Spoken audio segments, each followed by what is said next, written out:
Hello, good afternoon, and welcome to Wellness Wednesday and the Chronically Driven radio show and podcast. This is the first show of March, and there are just 10 days until spring. Man, it feels nice to be able to say that. I hope you're doing well as we approach this new season and the 1-year mark of the launch of the pandemic and restrictions. I hope we are going into this new year with fresher eyes and a clearer understanding of what we truly value.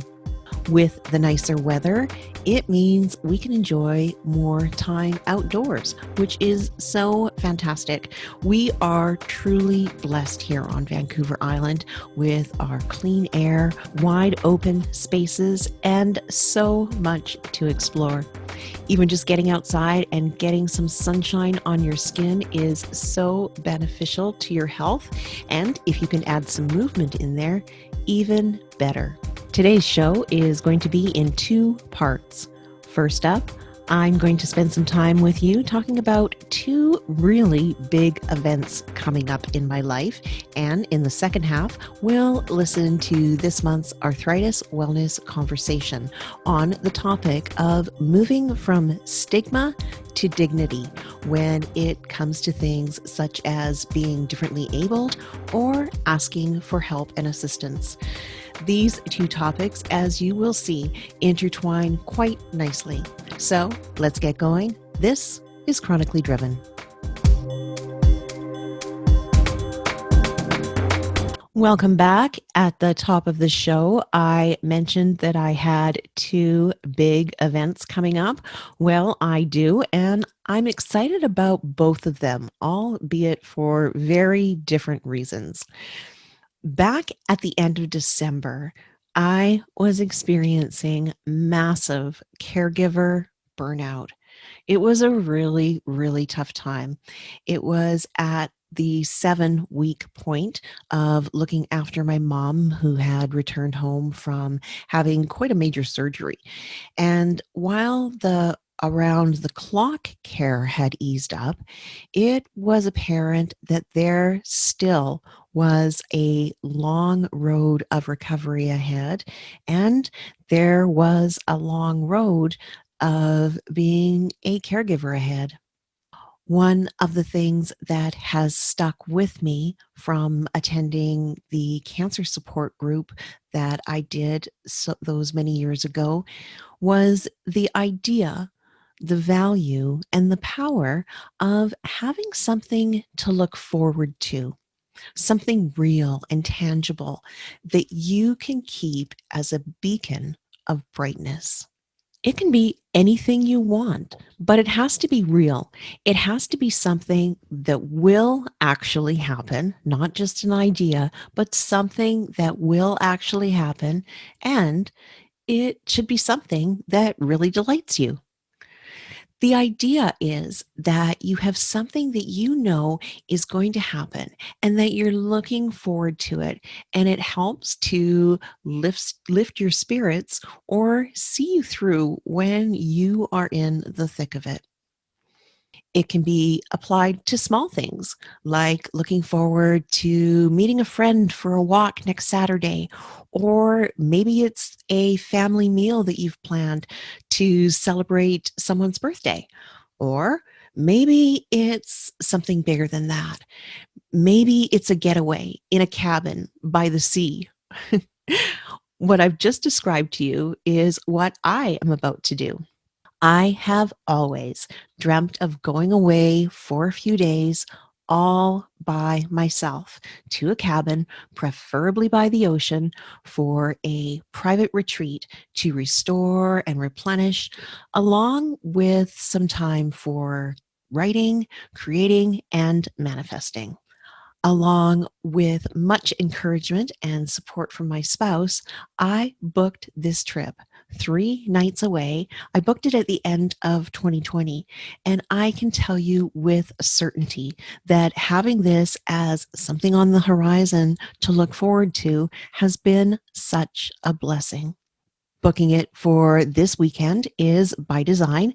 It's my birthday on Saturday, and this is my present and my reward. I am so looking forward to it, and I'm feeling really grateful that I'm able to do it. So, try this out for yourself, especially if you are going through a particularly hard season in your life. Plan for something that you can look forward to. And then, most importantly, make it happen. I will tell you the next big exciting thing that I am doing just 2 days after I get back from my holiday.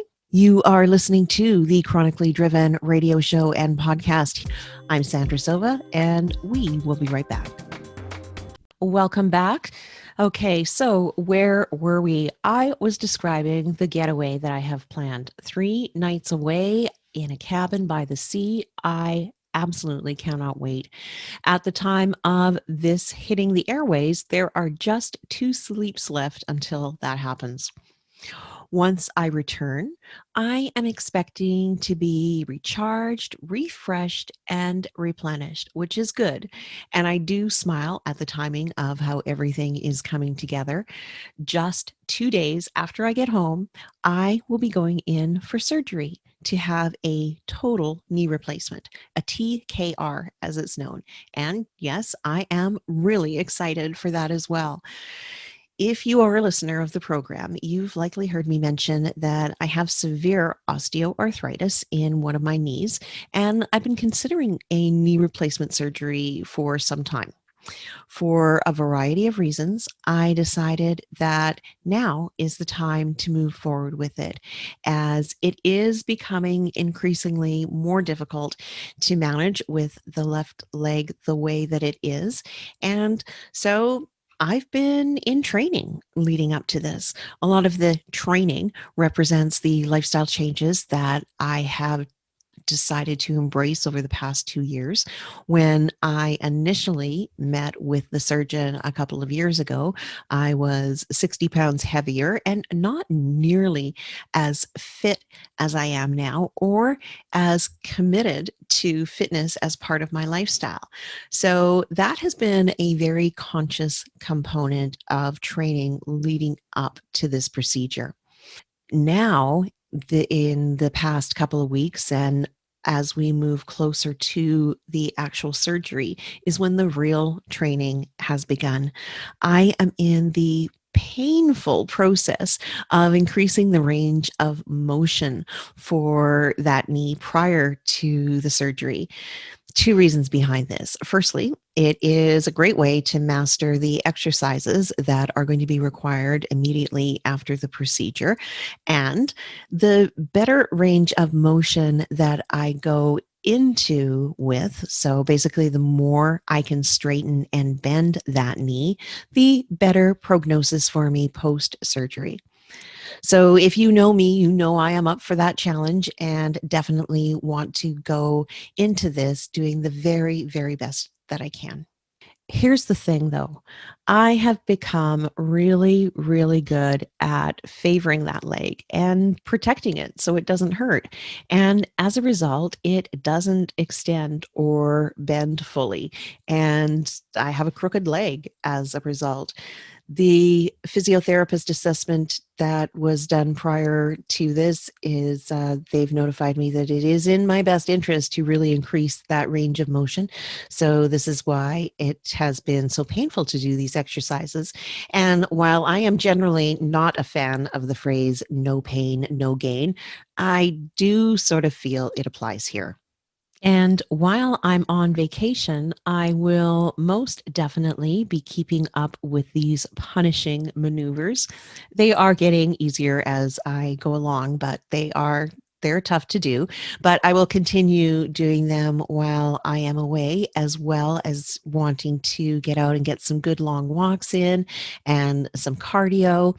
Again, a big smile on my face as I'm seeing this as a nod and a nudge from the universe that it is the perfect time for me to be doing this. I'm taking part in a study through Arthritis Research Canada on the benefits of tracking activity. So I will be wearing a Fitbit type of unit on my arm, and it will be tracking my steps, my heart rate, my sleeping patterns, etc.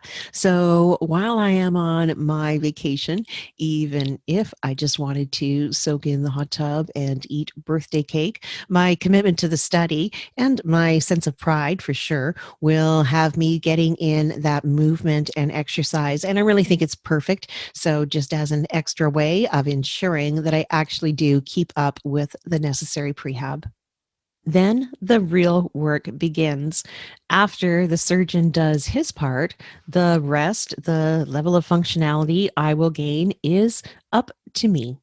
I've attended the education sessions online as well as watching some YouTube videos. So I'm aware that this procedure can be pretty painful post surgically and with doing the exercises, but I am taking it on. There is actually a lot to do to get ready for this type of procedure. And I've been picking up all the necessary things and getting my home ready to be able to accommodate a walker and picking up from the Red Cross things such as the crutches and a bath transfer bench and so on and so on.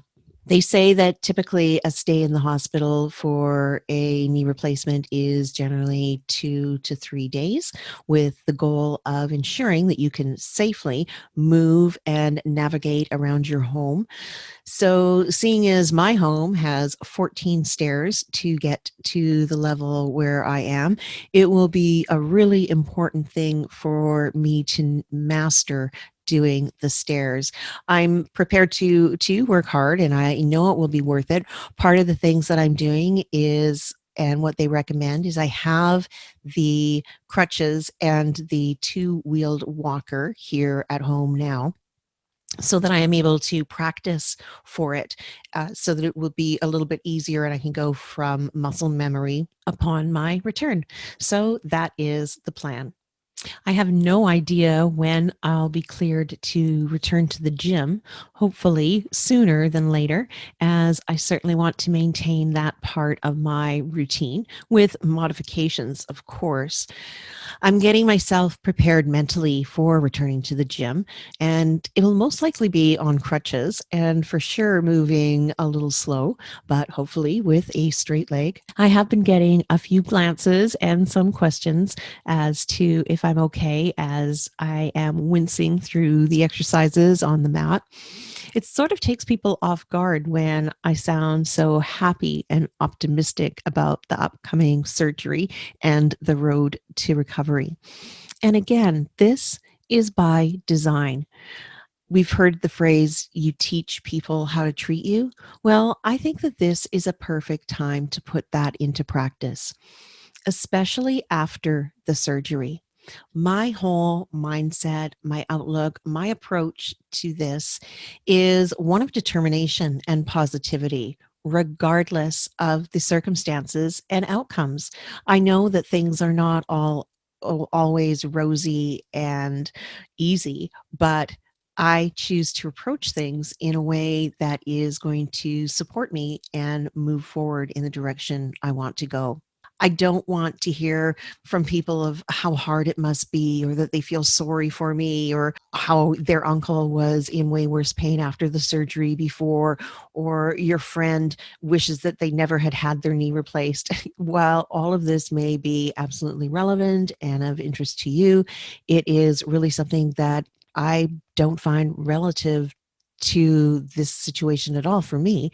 And that's because this is my very individual and focused journey that I have been preparing for some time. And I am currently in the midst of. I'm not looking for an armchair quarterback, especially if all you've got is doom or gloom.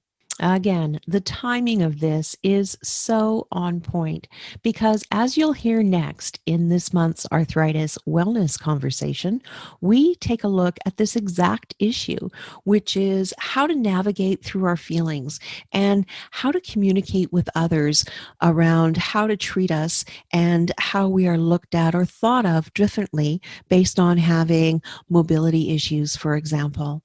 It's helping me not only build my confidence in venturing out with some of those mobility aids, but giving me some ideas of how to reframe it and maybe just have a little bit of fun with it. Hello and welcome to today's arthritis wellness conversation. I'm Sandra Sova, and as always, I am joined by a research scientist from Arthritis Research Canada and members of the Arthritis Patient Advisory Board.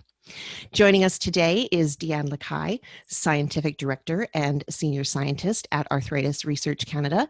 And from the Arthritis Patient Advisory Board, we have Trish, Nikki, Philippa, Chris, and Carrie is joining us today as well. The topic today is the stigma associated with having a chronic condition or being differently abled, and as well the desire to move from the stigma to having more dignity. Trish, you described it so well in one of the conversation pieces that prompted this. And I was wondering if I could read that out to sort of set the stage.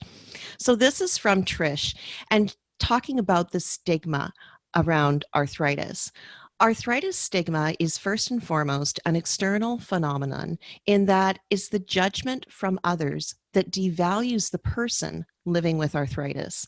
Secondly, this stigma is often internalized by the person living with arthritis. It's a vicious cycle.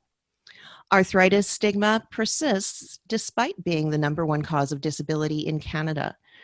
When first diagnosed with arthritis, I was embarrassed and struggled in silence, not suffered. I think that there is an implied stigma and shame around people thinking that arthritis is just an old person's disease. And if I say I have it, it implies that I'm old. The fact is that 60% of people living with arthritis are under the age of 65. It is not an elderly disease. And I think that while that was so well said, well written, Trish, and I think while there are a lot of other aspects that is a big one. And I thought that a good place to start this conversation might be speaking about language. Language is so very important, and it's been in the forefront in a lot of different areas with how we interact socially and how we are being inclusive. And Trish, I liked how you had also said that the importance of using appropriate terminology and avoiding potentially offensive terminology. And some people may have even thought about that. So can you speak to that a little bit? I guess with my previous experience in the arthritis community, I heard people living with arthritis described as crippled, that we suffer. There's a lot of negative terminologies. And then, you kind of think, how do I get through today? And I have to think about the positive, right? What I can do, not what I can't do. So I stopped choosing that I suffered from arthritis. And I said I was a person living with arthritis. And I found that empowered me because I didn't want to be labeled as crippled or handicapped. There's a lot of different words out there that I've heard over the years. And I think it's changing that dialogue is really important so that we feel that we're not labeled by our disease. Philippa, I'm going to call on you next. You talked about this as well as just having changing wordings and awareness. Where does that land for you? It's true. If I can describe what I live with and use those words in various situations, then it gives people the opportunity to take up those words as well. So instead of maybe saying disabled or, as Trish said, crippled, if I say I'm living with a chronic condition, which happens to be arthritis, then it gives people the opportunity to take up those words as well and view others with arthritis in a similar way, using more positive wording. Mm-hmm. And I think, as with anything else, like we are responsible to educate people and how to communicate and treat us on all levels. And so this is a really great opportunity to change that narrative. I was going to say as well, and this is what I wrote back to you, is that rather than labeling somebody, we say, I refer to myself, I am a person, so I'm not disabled. I don't use a general terminology. I am a person living with a condition. So I'm not just all arthritis. Mm-hmm. I have many other things as well. So true. Another section that we talked about was issues that we ourselves have in feeling sometimes uncomfortable in having to modify the way that we do things, or if we're using mobility aids, and that there's just a little bit of a struggle with that. Nikki, you and Chris both brought up the issue around shaking hands. So that is, in normal circumstances, that's a pretty standard way of greeting. So what sort of things came up for you around that aspect in your workplace? So for myself, initially it was pretty challenging because there was some days that I just didn't say anything, and I kind of just put myself through the pain of having to introduce myself and use my hand that day. And then eventually I started to pretty much try and own it and say, okay, well, today I have sensitive hands, and so I might explain it to someone while doing the handshake, or I would just introduce myself and say, could you be a little gentle with my hands, as I have an illness. And then they'd come into my office, and sometimes people would probe and sometimes people wouldn't. Mm-hmm. And the challenging part was having to kind of, instead of getting right to business, it was sometimes a little bit of an education series of me having to explain my illness. And then they get the stigma. Oh, you're so young. How do you have arthritis? That doesn't make any sense. And so Mm-hmm. that was the challenging part. Now, Chris, I noted from you that you were already using a strategy for handshakes, but you still found the comments coming your way. What was that like? Yeah, I kind of felt like a sly strategy sometimes, but I work in the office and I'd have customers come in, and I don't know, maybe it's a little bit different being male as well, because you want to present like a manly handshake, right? Like a firm grip and everything, and customers are coming right away with the handshake, and I would have almost no time to kind of react. So I'd do a forearm shake, right? I'd go past the arm and shake the forearm. Sort of like up like this. Yeah. So of course I'd have to explain that. I said, well, I have arthritis and my it's very painful to shake hands, and that kind of derails the conversation a little bit. Like they come in for business and then we're talking about arthritis, and it's a little bit of disbelief I usually get. Because I look, middle-aged and healthy, but I can't manage a normal handshake, right? Like both of you said, it sort of takes you're there for a business or professional transaction, and now all of a sudden it's turned very personal on you, and it sort of can take that tone. So that's just, I mean. Yeah, I wish the elbow bump was acceptable back then, a couple of years ago, right? Yeah. As I mentioned as well, sometimes people feeling a little bit of awkwardness, hesitation, shame or embarrassment with having to use mobility aids. And I think that can be a real thing. And I want to ask some people their opinions on that. But Philippa, I thought I'd stop in with you again, because I thought you had some really great thoughts around mindset and some creativity in there as well to bring some fun to it. Can you share those with us? Well, I think first and foremost, in order to be comfortable with what you need in terms of assistive devices, is to go through whatever grieving process that we do when we know that we have a condition, and one that is probably lifelong and chronic. So whatever grieving process we go through, that loss of health and the loss of what we thought our future would be, if we can go through that and come to a place where we get acceptance of the condition that we're in, then we become more comfortable with using the devices that we need, and using them to make our life more comfortable, less pain-free, with more balance. And so one of the things I thought, and I don't use a cane or a wheelchair on a regular basis, but is to own it, to make it your own, paint it in the colors that you want it, call it a different name if you're uncomfortable with the word cane or the word wheelchair. And the things that I thought that my mother actually used when she needed a wheelchair just when she became frail with age, is that she called her magic chair. So putting it in a positive term, that again, people can also hear the words that you use for it and take that up. When I hear you say that, the feeling that comes to me is that if we're having fun with it, if we're showing we're accepting it, we're not bothered by it, so you don't need to be bothered by it either. Mhm. And it's sort of a confidence thing. I'm like Philippa. I used to, when I was using a cane, I would decorate it or have like little ribbon on it. And what I also found was that it also invited a conversation. So instead of somebody just looking at me going, oh, why does she have a cane and what's going on? People could make a comment and then they could normalize it. And so it assisted me to normalize it with them without anything being awkward. So that was definitely a technique I used.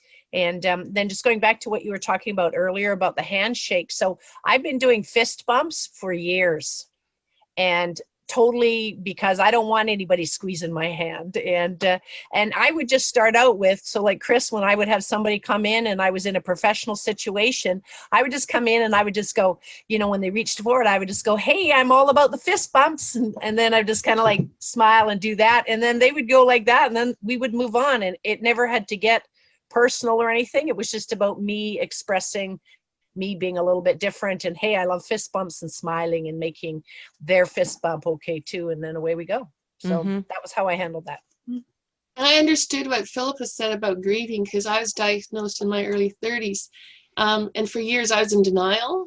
Well, quite a few years. And then finally I went through that grieving process and I started to accept it. And then I looked for assisted devices that looked more sporty. And that's just me, because I've got an athletic background. So I found walking poles. So I use the walking poles more than just walking. I use them quite often. And no one says anything. And I just find I sometimes don't want to engage with people and kind of explain. So I find for me, that was my way of just dealing with my arthritis, still staying functional, getting active, doing things, but I kind of went the sporty route. That was just me, because it just helped me kind of move through that. So, but it was a bit to get through denial and grief. I think that's a valid piece as well. And the key is, if we can have the skills, the resources, and improvement of health to be able to move past that and not to stay in that state, to become empowered. And much of this makes me think that we are actually being able to create change and outlooks. Chris, in the workplace, you talked about using the different desks and stretching, and sometimes how that maybe felt a little awkward, but maybe you're teaching people of how we should all be in the office. Yeah, it takes some patience, and because everyone has questions, and because you're used to sitting on a chair, and instead I'm sitting on a Swiss ball, and of course I've got this big ball in my office when people walk in, and if they catch me off guard, I might be in the middle of a stretch or something, right? So yeah, it takes some patience, and a sense of humor definitely helps. I might have to take a break, to add some air to my chair once in a while. I really think that nowadays with workplace assessment and ergonomics, and I'm seeing more sit-stand desks. I'm seeing a lot of more ergonomic trays for computer stands and heights and chairs, and we actually have a sit ball in a kind of a base in our office, and some people will grab it for an hour or so, and then it's put away for a side, and then somebody else grabs it for a bit. But I'm seeing that more of kind of the normal equipment now, part of our daily lives, instead of it being a rare thing and going, why do you have that stand sit desk? But they're becoming more common.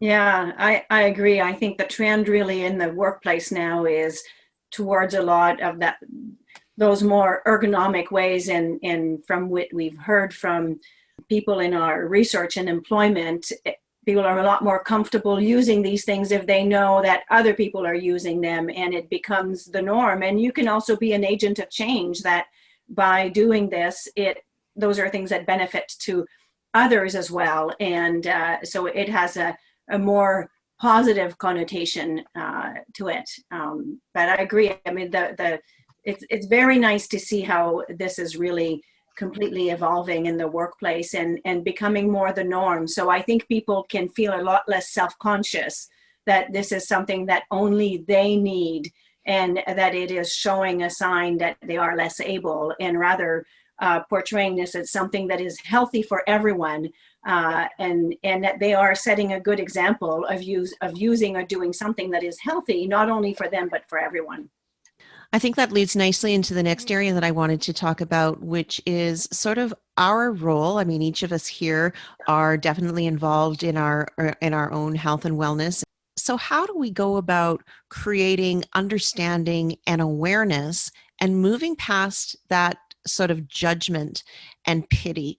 It's not uncommon for us when we do disclose that we have a condition, especially for those of you here on the panel that are younger, for people to feel sorry for us, and that's not empowering.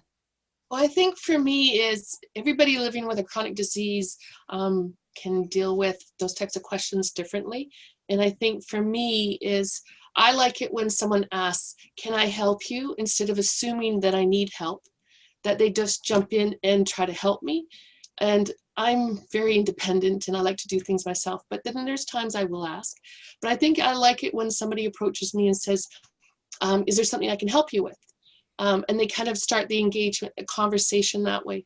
I find I get a little tense or upset when somebody wants to do something for me and I'm wanting to be independent.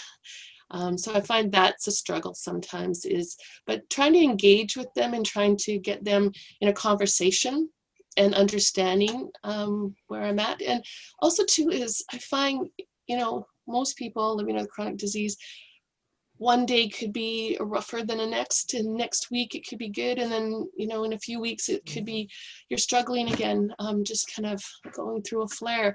And I think that's the biggest challenge is when somebody sees me very able-bodied and running around doing things, and a couple of days later really struggling, they kind of don't understand. And a lot of it is opening that dialogue and that conversation to engage them in that conversation. Because if we don't, then if we put up a wall, if we were stubborn, that doesn't really help the situation. So I've learned over the years to really engage in conversations. And if somebody asks me, they can help me, I've become more gracious in refusing them or accepting them. So I think that was part of my inner strength as well as trying to work with external, judgment and, people feeling sorry for me. I really like what I'm hearing on how that we can be presented with these situations where we are feeling that people are judging us or looking at it a certain way, but then we become empowered to change that, to shift this situation, to change the focus and show up with a more empowered way, and to be basically educating. Nikki, you also mentioned that it can be, you do receive a lot of pity at times, and because touching on what Trish had said, this is the nature of the disease. People don't understand. Yeah, it's challenging to explain. I mean, myself coming from a South Asian background, I can't fully explain it in the way I would want to some of my elderly aunts and uncles. And they just kind of assume, and then they're always like, oh, poor girl, she's so young and look what she's having to go through. And so I just kind of have to even have my mom kind of explain it in a better way to them. But even I catch my mom sometimes, sometimes she'll see me having a rough day if I'm here at her place, and she'll just try and do everything possible to help me out. And I'll be like, Mom, I'm okay. I'd want to do this myself today. But just like Trish said, it's appreciating when someone asks if you need help rather than expecting you need that help. And I think people that do not live with a chronic condition don't recognize that when they're seeing us having a struggle, guess what? It's not new for us. This is just, it's here again. This is what we deal with in our own minds and our hearts. How does it make us feel when we ask for help? And Philippa, you talked about sort of changing some of the self messages and yeah, and one of the things I now always do. If I'm on the road and I stop in at a convenience store and pick up an orange juice or a bottle of water, I cannot undo the tops. And now, just out of habit, before, as I'm paying, I ask the person behind the counter, could you please open the top for me? And it's such a relief knowing that I'm not going to get in the car and unable to open it, unable to have that drink. And for the most part, when I ask for some assistance, it's because I really need it. And I've never had anybody refuse, and everybody is so accommodating. So I think it also gives people the opportunity to do something for somebody else. And I think that, you know, sort of the self-talk or the messages, it's not a sign of weakness being able to request something when you need it. It really is a sign of courage and strength. And those kind of messages that we give ourselves become more positive and affirming rather than negative and diminishing. I think I have a lot of trouble asking for help, and I think it responds to my, or it kind of reveals the response I get a little bit sometimes from others, because I'll struggle through something just to do it myself, and then maybe I get comments, or I get looks, you know, like why can't you do that, or why are you having so much trouble doing some normal daily activities, right? And or if I do talk to someone about their arthritis, I get a dismissive response, right? And they say well, it's part of getting older. Wait till you're my age, right? So yeah, any kind of those pains or stiffness or loss of mobility gets labeled as arthritis. And I agree with Trish. Like the conversation, communication is a big part of it, just to explain what you're really dealing with, just so people understand. And I think also that being able to have conversations like this, and for people listening to these videos, I often think that someone who is newly diagnosed is just going to be able to hear some people that have been walking and living with this for quite some time, and to see that there is a chance for it to change, and a lot of it is driven by how we feel and how we interact with others. I think too, and just speaking to that point as well, I think as people living with a chronic disease or a chronic illness, you know, it behooves all of us to become resilient. And I think by nature of the fact that it's a chronic disease, we do become resilient. And so I know for me, like I've been a lot of years, you know, young years when I've had my arthritis, and I've tried to take from it the positive things. Like I remember years ago listening in a conference to a rheumatologist that simply said to everybody in the room, because everybody in the room was with arthritis or related to somehow arthritis or in that field, that the people with arthritis learn early how they can do things that are going to assist them as they age into life. And, you know, like I might need a grab bar when I'm in my 40s as opposed to when I'm in my 80s. But, you know, like I did a renovation on my bathroom 10 years ago and I put in a grab bar. So I'm really safe. And I bought a car that I can just slide into. No more dropping down into a car or having to climb up. I just do a twist, bam, I'm in and over. But it's that kind of thing. And so I really work on that. I personally work on that, and I play into that, and I play into that even when I'm talking to people too about, yes, I have a chronic disease, but you know what, I need some help sometimes. And I kind of give people the license to let them know that I'm going to ask them in advance for some help, and they can then also respond or not, and then I know who I'm dealing with. And so I really feel that, like I said, I just think it behooves all of us living with the disease to empower ourselves and to get resilient quickly. And maybe it needs to be an Arthritis 101 that we all need to go to and then reattend every year, once a year, just so we can, you know, put all those things into our backpacks. So that's it. Have all the different tools that we can rely on.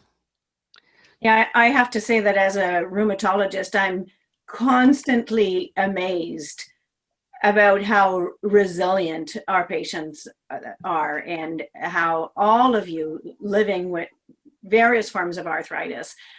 You always amaze me with your resilience. And, you know, I think it is part of the process of learning to live with the disease, and everybody is at different stages of it as you go through it. And you talked about grieving the loss, and but certainly your ingenuity at doing things and figuring out ways of doing things, and the resilience is really quite remarkable. But I really liked the discussion earlier around aids, and I find it's always a challenge for me to convince or discuss with patients using visible aids. I find especially early on there's a lot of resistance, and I try to spin it in an enabling way, as opposed to feeling like you're diminished because you're using a cane, to look at this as a tool in your toolbox that actually allows you to do the things in life that you enjoy doing. So you see it as an addition to your life, as opposed to a diminution, you know, that it's enabling you. It's a tool, and it allows you then to do some of the things that you want to do. But I loved how you put it, Philippa, and I'll definitely keep that in mind. And I love the personalizing. Make it part of your life, have fun with it, sort of normalize it, so you get rid of that sort of stigma around it. To get rid of that stigma is very helpful to the mental health aspect of living with a chronic condition, because as we've touched on in some previous conversations, there is sometimes a toll on mental health with that. And if you're feeling marginalized and that having a lot of stigma, that's going to weigh heavily. So this is a skill that a resilience, a tool that is really beneficial to learn and to navigate through. Trish, you talked about the impact of chronic disease and mental health. I think for me is when I was younger, I went to a lot of arthritis talks, and I didn't really relate to a lot of it, even though I was living with arthritis.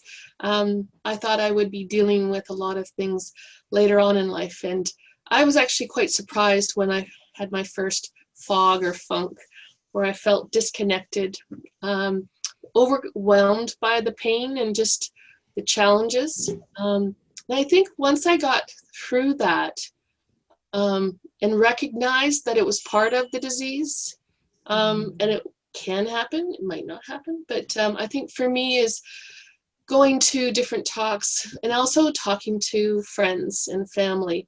When I was younger, I actually didn't talk to anybody about my disease. And a lot of people didn't even know I had arthritis because I hid it so well. And then there was parts of my life where I couldn't hide it anymore. So that's when I started sharing with friends or family. And it took a while to convince or get them to understand and have awareness about arthritis. Because one of the things I remember is family gatherings, and I sometimes had to say no because I knew I didn't have the energy or the ability to go to that function. And, you know, I had to kind of make those choices, and some of them were hard choices. But when you're dealing with chronic pain and disability, you find ways of pacing yourself. So one of the first things I learned was my 3 Ps, and I preach this all the time. My 3 Ps of joint protection. Planning.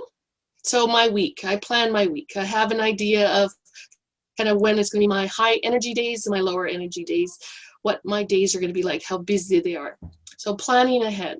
Then I also pace myself. So I'm actually better at taking breaks in the day, or having one day that I'm going full speed, and then maybe the next day I don't plan anything because then I have a down day to recuperate.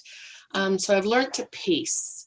My husband loves it when I'm gardening because I make about 5 or 6 garden stations. I do 20 minutes at pruning, 20 minutes at weeding, 20 minutes doing different things, and I come around. So I'm always doing something differently in those, you know, in the day. And then also too is the last P is prioritizing. So I've learned to find out what's really important to me and what brings me joy, what things I struggle with. And then I've made better choices, I think, in the last several years than I did previously. So I think having some tools, as Dr. Lakai said, in my back pocket, or someone said backpack, I think it was Carrie. I think those 3 Ps were helpful for me, is planning, prioritizing, and pacing. Mm-hmm. Maybe I'm Pollyanna, but I see having developed arthritis as a gift. and despite some of the challenges that I've lived through, the gift is I view life and the people in it in a much different way. I am so grateful that I'm alive and able to do the things I am able to do, and that the enjoyment that I get, because my daughter was about 8 when I was going through a very difficult time and being diagnosed. And she's now 27. But the gift of being able to raise my kids and have them in my life and see the world through their eyes, that I would have taken for granted, I think, until I developed arthritis. Yeah, I agree. I think, and that helps a lot to have that grateful attitude. And I feel the same way, like just being able to go for a hike with the kids and be that active, or just finish a bike ride, feels great, right? And that helps the body too, right? As a medicine. So. Don't want any groups or individuals to be stigmatized, and particularly not those of us that are living with arthritis. I think for me is I've had to learn how to deal with my own stubbornness or my own pride. And I like to do things under the radar. I like to be behind the scenes. And at social gatherings, my husband and I learned a trick. I would give him a look that I got stuck in a sofa or a chair that I couldn't get out of. And I didn't want to look like I'm struggling to get out of that chair. So he would come across the room, cross his arms, I would cross my arms, and he would just pull me up, or I would help and he would pull me up, and we stood up and we kind of just stood there for a minute, and then we would move on. And we tried to do it subtly, that it didn't look like it was a big hurrah. Look at that romantic couple linking arms. So I think you learn, and I think when your spouse or your partner kind of gets you and understands that they don't want to make a big deal of it, and I don't like having a big deal done, but we learned how to do little things like that to make it easier. But I'm usually pretty good at scouting out chairs. I look for the firmest, the ones with armrests. I look for chairs that I know that I can get in and out of, that I don't look like I'm, having difficulty. So there's sometimes those couches fool you. And I've been stuck in a couple of those couches. And, I've had to teach my son, actually. He was in his teens, and he knew what my husband was doing, his dad. And he came over one time. He said, "Mom, do you need some help?" I said, "Yes." So he did the same thing. He crossed his arms because he'd seen his dad do it. So, having family around that, they notice what you're going through, but they don't make it a big thing. And I think for me, that's important. I like that. That is that's a very good way to be able to have that dignity and that respect. I was going to say, Trish, just to your comment, I usually decline a chair entirely. Oh, do you? Yeah. But if I get stuck in a couch, I don't think my wife can pull me out. But my boys are almost old enough to pull me out. So yeah, I got to hold out a couple more years and I'm fine. Yeah, well, give it a try. Crossing the arms actually gives you more strength than just pulling straight on. We found that out by trial and error. So I sense an instructional video in the works. Well, thank you so much to everyone for joining us in this conversation today. I really appreciate the insight and the openness that everyone brought to the table. And I hope that those that are listening and watching have found this encouraging and supportive. And again, we are here once per month having conversations with people just like you living with arthritis. Thanks so much, and we will see you next time. Well, that wraps up another show. Thanks so much for being here. I hope you've enjoyed today's program. Well, as you know, I am going to be really busy for the rest of the month with, my vacation for sure, but absolutely with that knee surgery coming up in just a matter of days, actually 7 days from the airing of this. So on next Wellness Wednesday, that's what I will be doing. I will be getting a new knee. So happy birthday to me and a new knee. And with that said, I cannot guarantee that I will have fresh content here for you in 2 weeks' time, but I will absolutely put together something from the archives if I am not able to be back here in person for you and with you. So in the meantime, I hope that you enjoy the next couple of weeks, and until we are able to spend this time again together, I would like to just thank you for being here, and until next time, I am wishing you wellness.